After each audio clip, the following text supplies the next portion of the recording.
ሀገሪቱ ላይ እንዲህ አይነት ከባድ ችግር ሲፈጠር መጅሊስ ሂዶ ለምን አያጣራም? ለምን ለችግሮቹ መፍትሄን አያደርግም? ሁሌ መጮህ አለበት እንዴ? ሁሌ ከታች ያለው ህዝብ እስከ መቼ ድረስ ነው የሆነ ችግር በተፈጠረ ቁጥር ምን አልከኝ አለን እያለ የሚናገሩ? መጅሊሶች በአንድ ቁጥር አላህ ሊፈሩ ይገባል። ማለት የሙስሊም ሀላፍትና ይዘው ነው አይደለ? አህለን ሰላም አለይኩም። ወአለይኩም ሰላም።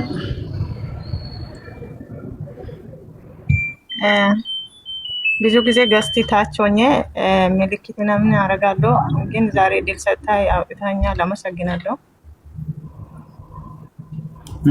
እና ሰዓቱ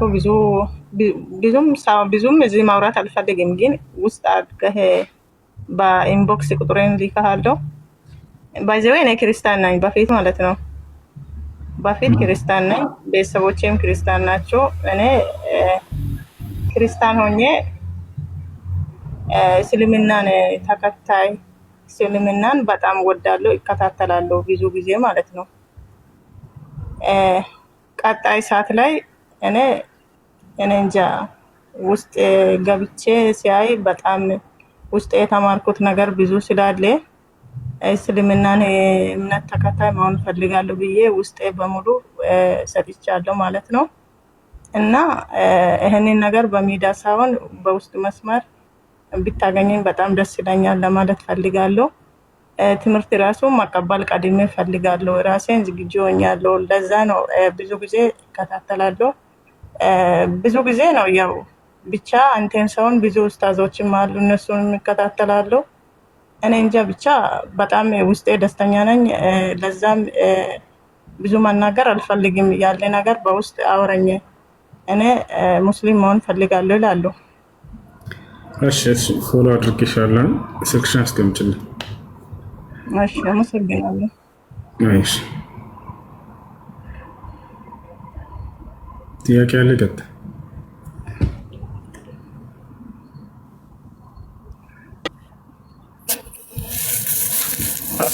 አሎ ሰላም አለይኩም።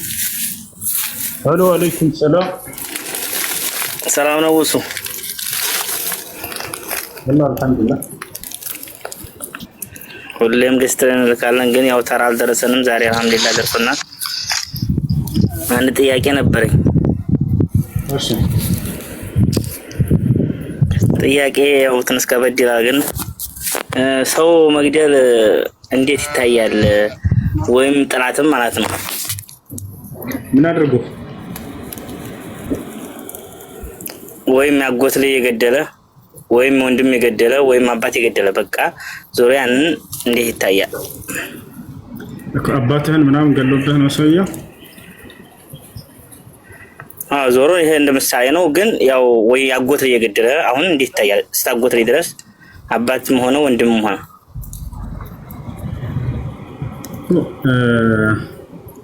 አውቆ ሆን ብሎ የገደለ ከሆነና በስተት የገደለ ሁለት ይከፈላሉ። በስተት የገደለ ሰው የዛን የገደለ ይገደል የሚል አይቻልም። አውቆ አይደለምና የገደለው። ታዲያ ምንድነው ያለበት ከተባለ ቅጣት ነው ያለበት፣ ይካሳ አለበት። አላህ Subhanahu Wa Ta'ala ሲተናገር ሱረቱ ኒሳ ላይ ሲናገር ምናለ وما كان للمؤمن أن يقتل مؤمنا إلا خطأ። አንድ ሰው ሌላውን ሰው በስተት ካልሆነ በስተቀር ሊገድለው አይገባም። አውቆ ሆን ብሎ ሊገድል አይገባም ማለት من قتل المؤمنا አንድን አማኝ በስተት የገደለ ሰው ይገደል አላለም። ومن قتل مؤمنا خطأ አንድን አማኝ በስተት የገደለ ሰው فتحرير رقبة ودية مسلمة إلى أهله إلا يصدق አለ። አንዲትን ባሪያ ከባርነት ቀንበር ነፃ ማውጣት አለበት፣ እንዲሁም ለቤተሰቡ ለሟች ቤተሰብ የሚሰጥ ካሳ አለበት አለ፣ ይቅር ካላሉ በስተቀር እነዚህ ሰዎች አለ። ካሳውን ነቢያችን ሰለላሁ ዐለይሂ ወሰለም ሲናገሩ አንድ ሰው የገደለ ሰው 100 ግመል እንደሆነ ተናግረዋል። አውቆ የገደለ ከሆነ ነው። አውቆ የገደለ ከሆነ እዛኔ ይገደላል።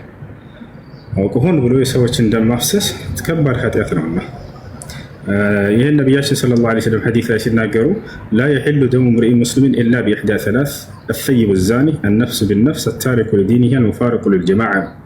የአንድ አማኝ ሰው ደሙ በሶስት ምክንያት ካልሆነ በስተቀር እርም ነው፣ ደሙ ሊፈሰስ አይገባም ብለዋል።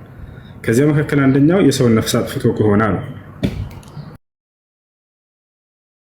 ጊዜ ወልየል አምር ነው የሚፈጽመው። የሀገር መሪ ነው። ሙስሊም የሀገር መሪ በእስልምና የሚያስተዳድር በሙስሊም ሀገር ላይ የዛኔ ወልየል አምር ነው የሚፈጽመው። ማንኛውም ሰው ተነስቶ አይደለም። ለምን ከተባለ ማንኛውም ሰው ተነስቶ ይፈጽም ቢባል እልቂት የሌለው ደም ያንን ግድያ ተከትሎ ይከተላሉ ይፈሳልና። ለምሳሌ አንተ ሄደህ ያንን ገሎብኛልና አባቴን ሄደህ በጋር ሄደህ ብትገል የእሱ ልጅ ደግሞ ይነሳና አንተን ይገላል። አንተ ሐቅ ነበረህ አባትህን ስለገደለብህ ያን የገደለውን አካል መግደል። ነገር ግን መልሶ ያኛው ያንተን ደም ሲያፈስ ያለ አግባብ የሰው ደም ፈሰሰ ይባላል። ለመልሰው ደግሞ ያንተ ቤተሰብ ያንን ገዳይ እንገላለን ይላሉ። እንዲህ እያለ ማለቂያ የሌለው መገዳደያ ይሆናል። ስለዚህ ማን ነው የሚፈጽመው? ወልየል አምር ነው፣ ንጉስ ነው የሚፈጽመው። በእስልምና የሚያስተዳድር ሙስሊም መሪ ይፈጽመዋል። መንግስት ይህን ካደረገ ማንም ግለሰብ ተነስቶ መቼም መንግስትን እገላለሁ የሚል የለም። በዚያው ይቋረጣል፣ ይቋጫል። በዚህ ላይ ግን ኢብኑ ዑሰይሚን ሌላ ሀሳብ አላቸው። ታላቁ ዓሊም ሼክ ኢብኑ ዑሰይሚን ምን አሉ? ሙስሊም ሀገር በሌለባት ሀገር ላይ ሙስሊም መሪ በሌለባት ሀገር ላይ ሙስሊም አይደለም መሪው። ለምሳሌ ልክ እንደ ሀገራችን እንደ ኢትዮጵያ እንውሰድ። ሙስሊም አይደለም መሪው፣ በቁርአንና በሐዲስ የሚያስተዳድር መሪ አይደለም። ነገር ግን አንድ ቤተሰብ ክፍሌ ተገደለብኝ፣ አባቴን ገደለብኝ፣ የሆነ ሰው መጣና ሐቄን እንዳላገኘ ይሄን ሰውዬ ዳሜን እንዳላስመለስ ለንጉሱ ነግሬ፣ ንጉሱ ይሄ ህግ የለውም ገደለ ይገደል የሚባል ወይም ይሄን ህግ አይፈጽምም። ስለዚህ ሰው እየተገዳደለ በቃ ይዱር ሳይገደል ዝም ብለው የሚገሉ ሰዎች ወይ ይታሰራሉ፣ ከዚያ በኋላ ይፈታሉ ምናምን እንደዚህ አይነት ነገር። ኢብኑ ዑሰይሚን ምን አሉ ረሒመሁላህ ተዓላ? በዚህ ሁኔታ ከሆነ ሙስሊም መሪ በሌለበት በእስልምና ህግና ስርዓት የማይተዳደራበት ሀገር ላይ ከሆነ አንድ ሰው አንድ ልጅ ለምሳሌ አንተ አባትን የሆነ ሰው ቢገልብህ ያንን ገዳይ ማንም ሰው ሳይባንንና ሳያውቅ የሱ ቤተሰቦች ማለት ነው ሄደህ ሐቅህን መመለስ ትችላለህ። ማንም ሰው እንዳይቅ የተባለው ለምንድን ነው? መልሰው እንደገና እነዚያ ሰዎች አንተን አሳደው እንዳይገሉ አንተን የመግደል ሐቅ የላቸውም። ይወጣል አይደለ? ያ ነው። ስለዚህ ሰዎች የሚያውቁ እስከሆነ የዛኔ አይፈቀድም መልሰው አንተን ለመግደል እነዚያ ሰዎች ስለማያርፉ። ገብቶሃል አይደለ? አይ በጣም ገብቶኛል። ግን ያው ዞሮ አሁን ኢትዮጵያ ላይ ያው በህግ እንደ ሸሪዓ እንትን እንደማይል የታወቀ ነው። ያው ዞሮ ግን በሸሪዓ ሲታይ ምንም ነገር እንትን የሚባል ነገር የለም። ጥላት ያው ቢገደል ያው የገደለው ቢገደል ዞሮ ያው የገደለበት አካል ካለ ያንን አንድ ቤተሰብ ክፍልህን እንዳልኩት መንግስት ብትናገር ይሄን ህግ አይፈጽምልህም። በቃ የዛኔ አንተ በሁለተኛ ኢብኑ ዑሰይሚን ብለዋል ባልከው መንገድ ትሄዳለህ።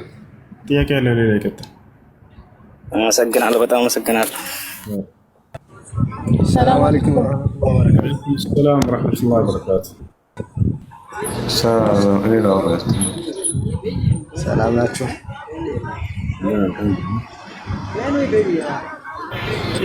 ጥያቄ እንትን ነበር እዚህ አሁን እኔ ያለሁበት ጋር ማለት ነው ፓኪስታኖች እና ሂንዶች ምናምን አሉና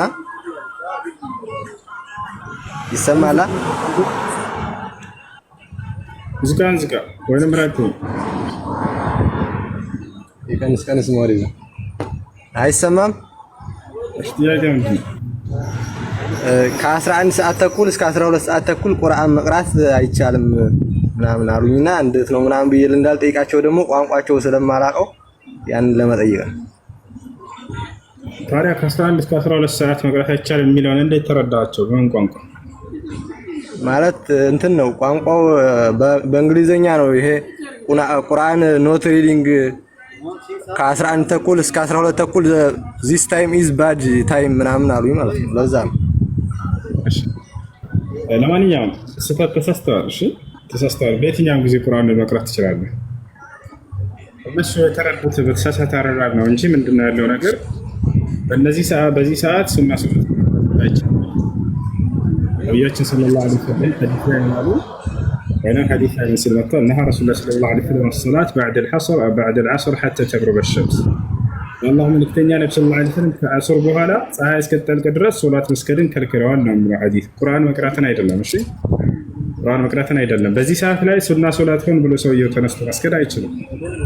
ነቢያችን ሰለላሁ ዐለይሂ ወሰለም እሺ ጀዛከላህ መሰከረ። አይ እሺ ሰላም አለይኩም። ወአለይኩም ሰላም ወራህመቱላሂ ወበረካቱ። ሶስት ጥያቄ ነበረኝ። እሺ ጊዜ ለመቆጠብ ከሶስተኛ ጀምር። እሺ መግሪብ የደረሰ ስለሆነ እሺ አንደኛው ዛሬ ውዱህያ ማድረግ ይቻላል ወይ? ሁለተኛው ደግሞ ሴት ልጅ መገረዝ ይቻላል ወይ? ሶስተኛው ሴት ልጅ እርጉዝ እንትን ሀይድ ላይ ሆና ኒካ ማድረግ ትችላለች ወይ? እሺ የመጀመሪያው ኡድህያ ዛሬ ማረድ ይቻላል ወይ? አዎ ይቻላል። ነቢያችን ሰለላሁ ዐለይሂ ወሰለም አያመ ተሽሪቅ አያመ አክሊን ወሸርብ ብለዋል። አሁን ከበዓሉ በኋላ 3 ቀን በተከታታይ ባለው ድረስ ማረድ ትችላላችሁ። በላጩ ትላንት በበዓሉ ቀን ማረድ ነው ከሶላቱ በኋላ ነብዩ ሰለላሁ ዐለይሂ ወሰለም እንደዚያ ስለነበር ያደረጉት። ይህን ግን ያለፈበት ሰው እስከ 3 ቀን ድረስ ተከታታይ ያሉት አያመ ተሽሪቅ ይባላሉ። ነቢያችን ሰለላሁ ዐለይሂ ወሰለም አያመ ተሽሪቅ የመብያና የመጠጫ ጊዜ ናቸው፣ በእነዚህ ጊዜያቶች አርዳችሁ መብላት ትችላላችሁ ብለዋል። ይቻላል። ሴት ልጅ መገረዝ የሚባለው ነገር ግዴታ አይደለም። ወንድ ልጅ ነው የመገረዝ ግዴታ ያለበት። ቃለ ነቢዩ ሰለላሁ ዐለይሂ ወሰለም ኸምሱ ሚነል ፊጥራ ወሚንሁ አልኺታን፣ 5 ነገራቶች ከተፈጥሮ ግዴታዎች ናቸው ካሉ በኋላ የመጀመሪያው መገረዝ እንደሆነ ተናግረዋል። አላህ ስብሐነሁ ወተዓላ በታላቁ ነቢይ በኢብራሂም ዓለይሂ ሰላም ላይ ከያዘበት ቃል ኪዳን መካከል ወይም ከፈተነበት ፈተናዎች መካከል ይህን ትዕዛዝ ሰጥቶት በፈተናውን ተወጥቷል፣ አድርጎታል። ወኢዝ ብተላ ኢብራሂም ረቡሁ ቢከሊማቲን ፈአተመሁን የሚለው አምላክ አላህ ስብሐነሁ ወተዓላ ኢብራሂምን በፈተነው ጊዜ ፈተናውንም በሞላና በፈጸመ ጊዜ እያለ ይናገራል። እና ይህ ነው ሴቶችን መገረዝ ግዴታ አይደለም፣ የወንዶች ነው የመገረዝ ግዴታ ያለባቸው። ምንድነው? ሶስተኛ ምንድነው? ሰላም አለይኩም። ሴት ልጅ ሀይድ ላይ ሆና ኒካህ ማድረግ ትችላለች ወይ? ሀይድ ላይ ሆና ኒካህ ማድረግ ትችላለች? አዎ ትችላለች። ሴት ልጅ ሀይድ ላይ ሆና መፍታት እንጂ የማይቻለው ሴት ልጅ ሀይድ ላይ ሆና ኒካህ ማሰር ይቻላል። ኒካህ ማሰር ይቻላል ሲባል ግን በዚያው በሀይዷ ላይ ያለች ግንኙነት ማድረግ ይችላል ማለት አይደለም። ያባራ ከሀይዷ እስክትነጻ መጠበቅ አለበት። ከሀይዷ ከነጻች በኋላ ግንኙነት ያድርጋል እንጂ ኒካህ ስር ያለውና ብሎ በሀይዷ ጊዜ መገናኘት አይችልም። አላህ ስብሐነሁ ወተዓላ ይህም በሱረቱል በቀራ ላይ ይላል ወየስአሉነከ ዐኒል መሒድ ቁል ሁወ አዘን ፈዕተዚሉ ኒሳአ ፊል መሒድ ወላ ተቅረቡሁነ ሐታ የጥሁርነ ፈኢዛ ተጠሀርነ ፈእቱሁነ ሚን ሐይሱ አመረኩሙላህ ኢነላሃ ዩሒቡ ተዋቢነ ወዩሒቡል ሙተጠሂሪን ይላል።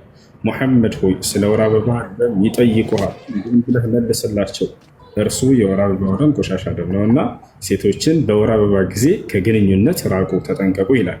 ሴቶችን አይደለም የምትርቁት፣ ግንኙነት ማድረግ ነው። እሺ ነቢያችን ሰለላሁ ዐለይሂ ወሰለም ሐዲስ ላይ ሲያብራሩት ምን አሉ? እስነዑ ኩለ ሸይን ኢለ ኒካህ አሉ። ሚስቶቻችሁ የወር አበባ ደም ላይ በሚሆኑ ጊዜ ሁሉን መስራት ትችላላችሁ፣ ግንኙነት ሲቀራሉ። ያ ማለት ሁሉን ብለው የገለጹት ከግንኙነት ውጭ ያለ ማንኛውንም ነገር ችግር የለውም፣ ኢስላም አይከለክልም። ብትስማት፣ ብታቅፋት፣ ብታጫውታት ችግር የለውም። ቦታቸዋል አይደል? ይሄ ነው። እሺ ጀዛከላ። ሰላም አለይኩም። ወአለይኩም ሰላም ወራህመቱላሂ ወበረካቱ። ሰላም። አንድ መልዕክት ላስተላልፍና ጥያቄው ነበረኝ ጠይቃለሁ። እሺ እዚህ ያላቸው ወንድም እህቶች ሀዲያ አካባቢ ላይ ላለው ሙስሊሞች ቪዲዮ ቢሰሩ ፊት ቢጠይቁ መልካም ነው ብለን እናስባለን። ብዙ ልጆች ቪዲዮ እየሰራቸው አይደለም። እዛ ጋር መስጊድ ተቃጥሏል፣ ቁርአን ተቃጥሏል። ቁርአን ተቃጥሎ መስጊድ ተቃጥሎ የሚያዘው የሚፈረድበትም በሙስሊሙ ነው። ስለዚህ ለዛ አካባቢ ላለው ሙስሊም ፊት ጠይቁ። መንግስት መፍትሄ እንዲያመጣ ቪዲዮ ስሩ እና ሁላችሁም ሙስሊም እህት ወንድሞቻችን ቪዲዮ ስሩ፣ ጠይቁ። ከባድ ነው ያሉት። ስለዚህ እዛ አካባቢ ላይ በጣም ጭቆና እየደረሰ ነውና ማለት ነው። ኢድ እንዳይሰግዱ እንኳን እየተከለከሉ ነው ያሉት። ስለዚህ ለዚህ ነገር ደግሞ ፊት ጠይቁ እና ሙቤ ትልልቅ ሜዳ ያለው ደግሞ ማለት ፈልጌ ነው። እኔ የምለው መጅሊስ የት ሄዶ ነው? ሀጅ ሲመጣ ሀጅና እና ይሄን ያሉ ሰዎች መጅሊሶች ስራቸውን መስራት አለባቸው። ሙስሊም ሁሌ መጮህ እንታነ ሳይዝ መስለ መጅሊሱ የዛኔ ሲጮህ ነበር። አሁንም ከተያዘ በኋላ መስጂድ ተቃጠለ ብለው መጮህ ምን ቦታው ላይ ቀጥታ ሄዶ ይገኛል። መገኘት ካለበት የመንግስት አካል ጋር ሄዶ የተፈጠረውን ችግር አይቶ መፍትሄ አድርጎ መመለስ ወዲያው። አላሁ ሙስተዓን። ሰላሙ አለይኩም። ወአለይኩም ሰላም ወረሕመቱላሂ ወበረካቱ። እሺ ጥያቄ ነበረኝ። አንድ ጥያቄም የቁኑት ዱዓ ማለት አላሁመ ህዲኒ ፊመን ሀዲ ብቻ ነው እንዴ? እሱ ብቻ ነው የሚባለው? ሌላ ማለት ትችላላችሁ። ለናሙናነት ያክል ነው ሐዲስ ላይ የመጣው اللهم اهدنا فيمن هديت وعافنا فيمن عافيت وتولنا فيمن توليت وبارك لنا فيما أعطيت وقنا واصرف عنا برحمتك شر ما قضيت منا እስከ መጨረሻው እና ደስ ያለህን ዱዓዎች ከዚያው መልካም ነው ብለህ የምታየውን ዱዓ ሁሉ መጨመር ትችላለህ። እሺ ሌላው ደግሞ ወደ ሱጁድ ስንወርድ መጀመሪያ እጃችንን ነው ወይስ ጉልበታችንን ነው ማስቀደም ያለብን? ጉልበት መካከል ኺላፍ ቢኖረውም ትክክለኛው ግን ጉልበት የሚለው ነው። እሺ ሹክራን። ሰላም አለይኩም። ወአለይኩም ሰላም። ሰላም ነው? አልሐምዱሊላህ። ለኢድ አሁን ለአረፋ እርድ ለመጠየቅ ፈልጌ ነው። በስደት ላይ ያለን ባለትዳር ሆኖ እየኖረ ስደት ላይ እርድ ግዴታ ነው ወለውስ ስደት ላይ ስለሆነ ቤቶም ችግር ማረዱ በመሰረቱ ሱና ሙአከድ ነው፣ ጠንካራ ከሚባለው የሱና አይነት እንጂ ያን ያክል ዋጅብ አይደለም። የቻለ ሰው ይረድ፣ ያልቻለ ሰው ላይ ለምን አላረድክም ብሎ አላህ ሱብሓነሁ ወተዓላ የሚቀጣበት ነገር አይደለም። ሱና ነው። ሱና ብሎ ማለት ማ ዩሳቡ ቢሂ ፋዒሉሁ ወላ ዩዓቀቡ ቢሂ ታሪኩ፣ ሰሪው የሚመነዳበት ይተወው የማይቀጣበት የአምልኮ ስራ ነው። አመሰግናለሁ። እንደው ሰላም አለይኩም። ወአለይኩም ሰላም ወራህመቱላሂ ወበረካቱ። እንዴት ነህ ሀቢቢ? አልሐምዱሊላህ። መርሃባ። ጥያቄ ነበረኝ። በመጀመሪያ ሁሱ ወላሂ አላህ በሚያውቀው በጣም ነው የምወድህ። አላህ ይጠብቅህ፣ አላህ ይጨምርልህ። በጣም ነው የምወድህ። አሚን አሚን። መርሃባ ሀቢቢ። ወደ ጥያቄ ስገባ አንድ ሰው አንድን ሰው ሸሃዳ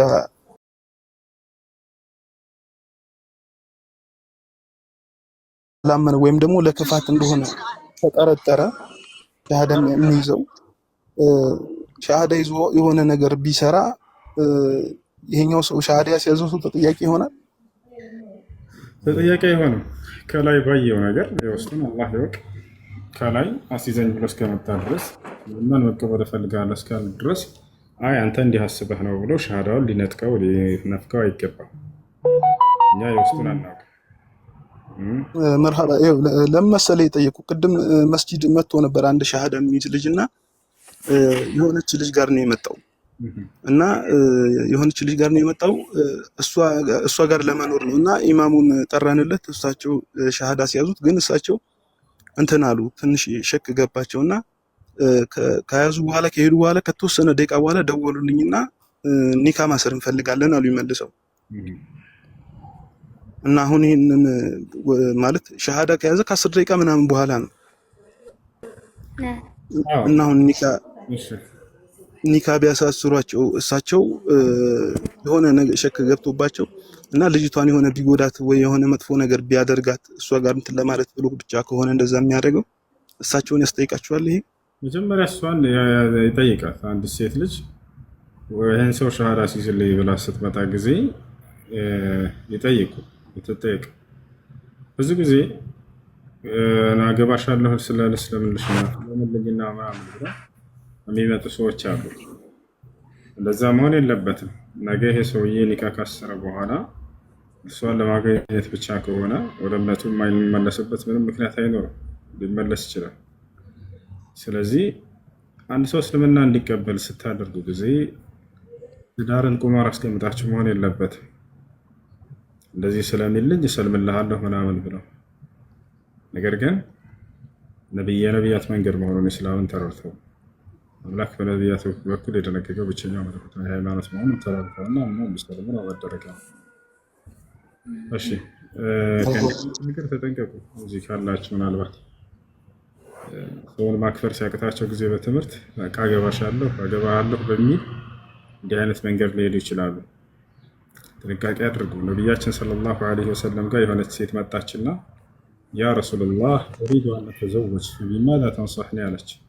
አንቱ የአላህ መልእክተኛ ሆይ እኔ ማግባት እፈልጋለሁኝ፣ እርስዎ ምን አይነት ባል እንዳገባ ይመክሩኛል አላቸው። ኢን ወጀድቲ ረጁለን ሷሊሐን ፈተዘወጂ አሏት። መንገድ ላይ ቀጥ ያለ መልካም ሰው ካገኘሽ እሱ ያ ነው። ሴት ልጅ በባህሪዋ አፍቃሪ ነች። ከወደደች እውነተኛ ፍቅር ከእርሷ ዘንድ ነው። ፍቅሯ በጣም ወሰን ያለፈ ነው። ገብቷቸዋል አይደለ? ከጠላችን በዚያው ልክ ነው። የዓለም ሕዝብ ቢሰበሰብ አንድን ሰው በልቧ ውስጥ ለማስገባት አይችልም። ገብቷቸዋል። እርሷ ካልወደደችና ካልፈለገች፣ ከወደደችን በዚያው ልክ ነው። ስለዚህ አብዛኛታች ከሆነ በአብዛኛው ከወደደች እምነቷን ሁሉ ቀይረው ምናምን እንደዚህ እንትን ይሏቸዋል። ለዚህ ነው ሴት ልጅ ነቢያችን ሰለላሁ ዐለይሂ ወሰለም መታች ሴት በጠየቀች ጊዜ ቀጥተኛው መንገድ ላይ ያለውን ሰው አግቢ አሏት። አይ አስተካክለሽ አግቢ ምናምን አያስኬድም ለሷ እንደዚህ በፊት እና ስለዚህ ሰልምልሽ ያለሁ ምናምን ብሎ የሚቀርባቸውን ወንድ ተጠንቀቁ። እነዚህ ተኩላዎች ናቸው። ተኩላ የለም እዚህ ዓለም ላይ ብዙ ሴቶች ምናልባት ከፍሮ አይታችሁ ከሆነ መነሻቸው መሰረታቸው እንዲህ ነገር ነበር። ይቀርባት ጊዜ ሰልምልሻለሁ ምናልባት ሸሃዳ ሊይዝ ይችላል አውቆ መጨረሻው ግን የማይሆን ወጥመድ ውስጥ ካስገባት በኋላ ወይ ልጅ ካስያዛት በኋላ ወዴትም እንደማትሄድ ካወቀ በቃ አሁን እምነትሽን ቀይሪ ወይ ሂጂ ይላል። ይህ አፍቃሪ ነው ትሉኛላችሁ ታዲያ? ወላሂ ትልቅ ተኩላ ማለት ይሄ ነው። ይህ አፍቃሪ አይደለም እና ስለዚህ ተጠንቀቁ። እሺ መርሐባ ጀዛከላህ አላህ ይስጥልኝ። ጥያቄ አለ?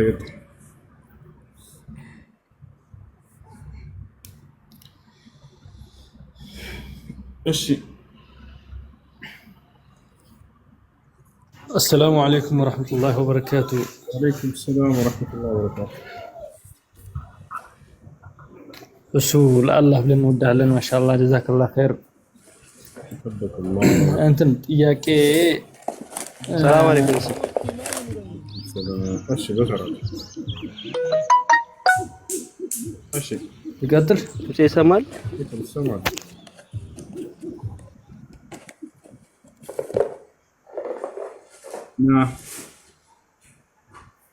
ይቀጥል። እሺ ቀጥል። ይሰማል። ቀጥል።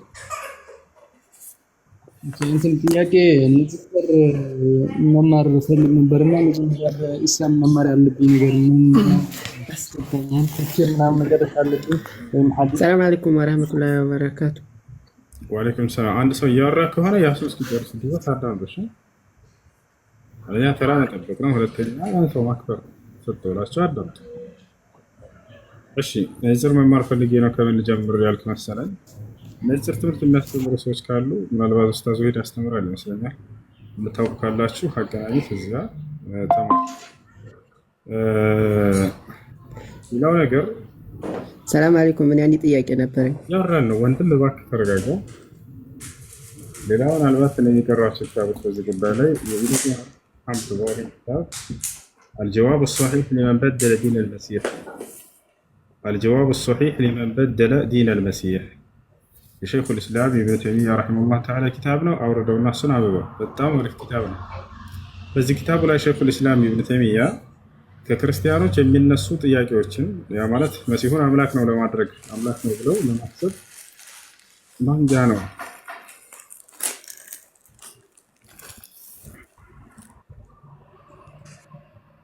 እሺ መሲሁን አምላክ ነው ብለው እንዲነሱ ያደረጋቸውን ጥቅሶች ሁሉ እያነሳ ኢብኑ ተይሚያ በዚህ መጽሐፍ ላይ መልስ ይሰጥባቸዋል። ኢብኑ ተይሚያ በጣም የሚገርም ሰው ነው። ያልኩት ያን ኪታብ ካነበብኩ በኋላ ነው። ወላሂ ኢብኑ ተይሚያ እኔ ሲወራ ነበር የምንሰማው። በቃ በገባበት የእውቀት ዘርፍ ላይ ስኬታማ ሆኖ የሚወጣ ሰው ማለት እሱ። በተለይ በዚያ ላይ በደንብ ይገለጥላቸዋል። እንዲህ መጽሐፍ ቅዱስን በደንብ ነው የሚያውቀው።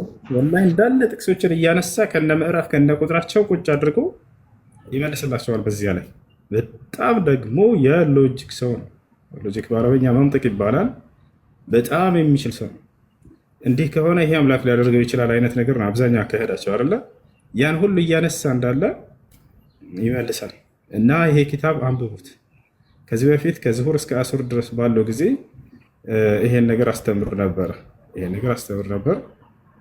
الجواب الصحيح لمن بدل دين المسيح የሚለው የሸይኹ ልእስላም ኢብኑ ተይሚያ ረሒመሁላህ ተዓላ ኪታብ ማለት ነው። እሺ ቀጥሉ። ግን እንትን የኔ ጥያቄ መጀመሪያ ንጽጽር ውስጥ ከመግባቴ በፊት መማር ያለብኝ በኢስላም ውስጥ ማለት ነው ቁርአን ተፍሲር ምናምን መጨረስ አለብኝ ወይስ ያኛው መጀመር ይችላል? እሱም ብታደርግ በጣም አሪፍ። مرحبا جزاك الله خير. وياكم. እሺ ጥያቄ አለ ቀጥታ። እሺ እኔ አንድ ጥያቄ ነበረኝ።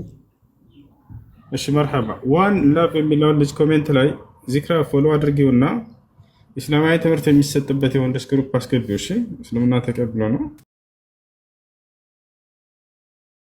ወአለይኩም ሰላም ወራህመቱላሂ ወበረካቱ።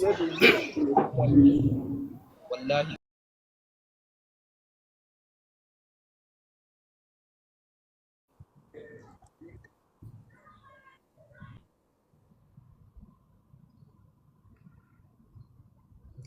ጥያቄ አለ ቀጥታ።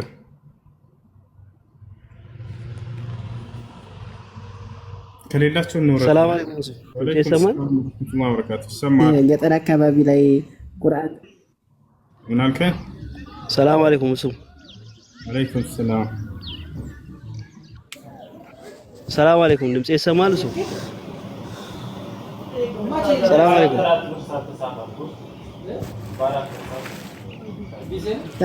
ጥያቄ ነበር ይሰማል? ጥያቄ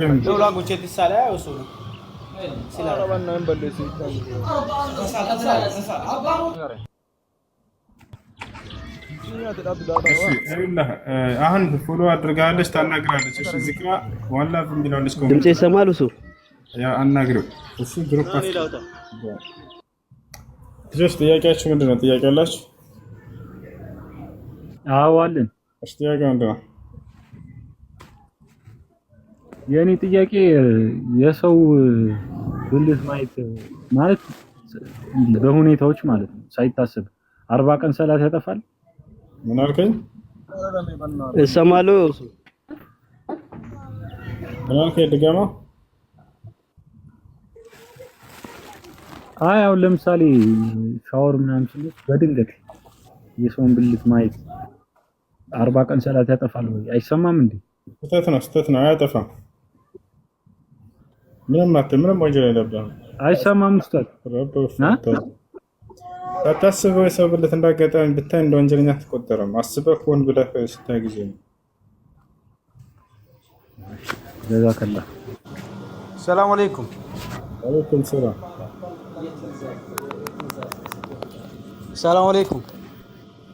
ወአለይኩም ሰላም። ጥያቄ ነበረኝ እሱ ውዱእ በተመለከተ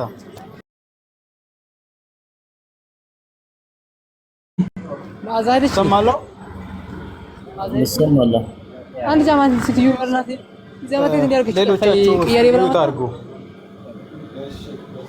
ነው ያን ትርገምሽ መታ ዘመቴ እንዲያርገች ያመጣል ይግራችሁ መልስ አይዛት ሄደው ማዛ ነበር። አሁን ለምሳሌ ውዱእ እንዴት ነው? አሁን የት እንዲያርገች ጠፋኝ። የሚጠይቀው ልጅ አወርዳችሁ የሚረብሸው ግን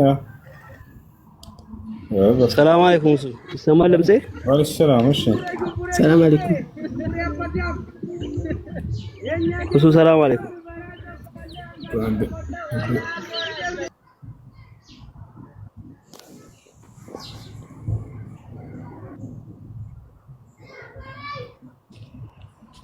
ያለው ሰላም በአላህ ያ ሰላም።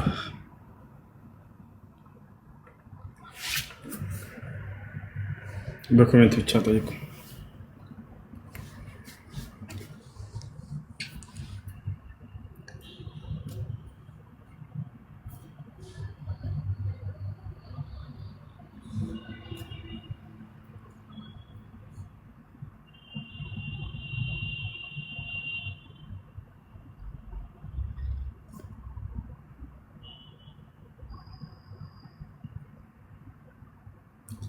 እስካሁን ትንሽ ነበር። ነገር ግን በጣም የሚገርመው ተነሳ። ከዚህ በኋላ ከንቺ በዛ አልቀረም። ያአላህ እሺ። አሎ ሰላም አለይኩም። ወአለይኩም ሰላም።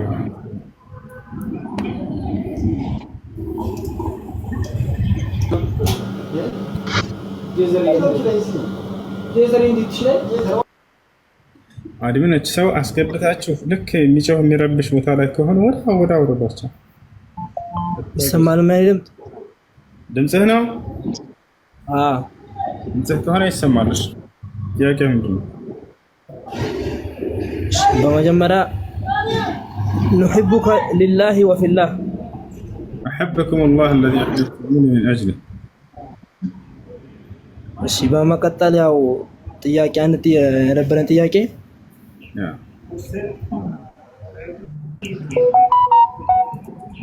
ይሄ ነገር ከጓደኞቹ ብዙ ጊዜ እሰማለሁና እኔ ጋርም ይሄ ነገር አለ። አንዳንዴ እንደዚህ በዲን ላይ በጣም ውስዋሶች ሸኮች ምናምን በአላህ በኩልም አለ በቁርአን በኩልም በጣም ብዙ ሸኮች እንትን ይላሉና በተለይ እነዚህ አንዳንድ ሹብሃዎች ሲነሱ ምናምን hatta መልሱ ለሌላ ሰው መልስ የሚሆን ነገር እኔ ለኔ መልሱ ሆኖ ምናምን እንደዚህ በቃ አይቆርጥልኝም። ይቀጣ መልስ ሰጠው ሌላ ጥያቄ እንደዚህ የሚል ነገር አለና ይሄ ነገር እንዴት ቢደረግ ጥሩ ነው የሚለው ላይ አውዙ ቢላህ አንደኛ። ሁለተኛ ያን ነገር መልሱን እስካገኘህ ድረስ ትኩረት አትስጠው። ሶስተኛ ያልተብራራለህ ጥያቄ ካለ የእውቀት ባለቤቶችን ጠጋ ብለህ ጠይቅ። አብሽር፣ ለእያንዳንዱ ጥያቄ ስለ መልስ አለው። ሁለተኛ ጥያቄ አለ? ሰላም አለይኩም። ወአለይኩም ሰላም።